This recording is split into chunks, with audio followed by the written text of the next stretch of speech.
Hey, how's it going? Welcome back to my channel, The Lazy Bookworm. I'm Rebecca. I hope you're doing well. I hope your Victober is going well. And in this video, I'm going to discuss Elizabeth Gaskell's Mary Barton.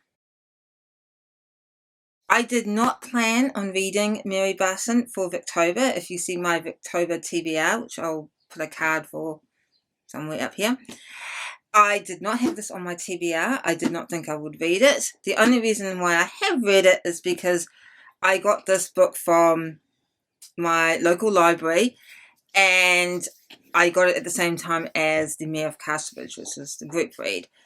And I saw it at the library and I thought, I'll get it out and I'll see if I have enough time to read it. Well, I read it and I really like this. This is my first Elizabeth Gaskell novel. I do know that Elizabeth Gaskell writes a lot about Northern England and about the industrialization of Northern England and the sort of class divides that industrialization kind of brought with it.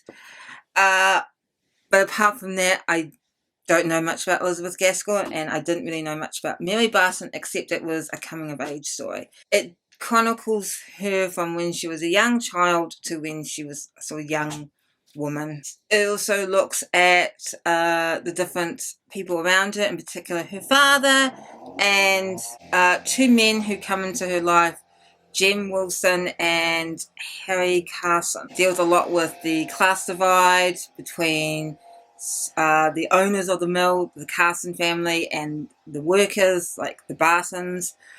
It also deals with the world is changing around them. It deals a lot with family, it deals with disability, particularly in her friend Margaret. But one theme it also deals with, it's not a major theme, but it does deal with this, is the concept of the fallen woman, and that is what I'm going to focus on in this video.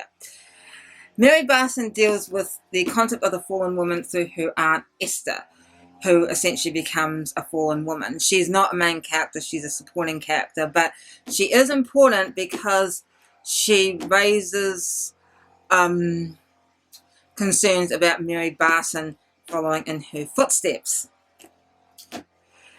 which sets off a chain of events. While the theme of the fallen woman is not a huge one in this, I do believe it is an important one. Now, you may ask, what is the fallen woman or a fallen woman? Basically, the term fallen woman is a very archaic term. Fortunately, thank goodness, it is no longer used today. But it was used a lot, especially during the Victorian period. But its origins go back further. In fact, I've read that its origins go back to the Bible, particularly the Adam and Eve story, where Adam and Eve essentially eat the apple and they fall from grace, or they fall from God. And that's where the term kind of comes from. It sort of means like a woman who's fallen from God, and also I would also say societal norms.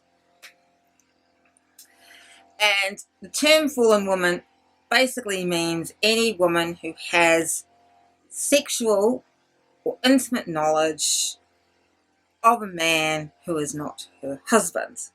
It can mean premarital sex. It can also mean sex outside marriage, adultery, prostitution, but also it can also mean rape and incest. A fallen woman isn't necessarily a prostitute, but most people at the time considered prostitutes fallen women, if that makes sense.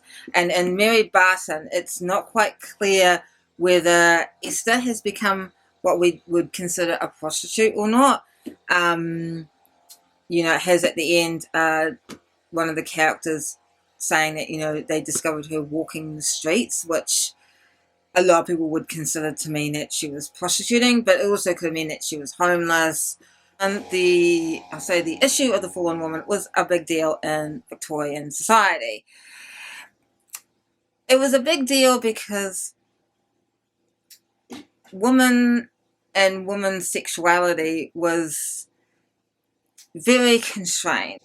Basically, a woman belonged first to her father and then her husband. The idea that women could have sex outside marriage was completely unthinkable during those times. It did happen, of course, but it was very, very frowned upon because a woman was supposed to be chaste and virtuous. The Victorians not only talked and discussed the issue of fallen women, they also did try and do something about it. Many sort of homes or institutions were set up to house and reform fallen women.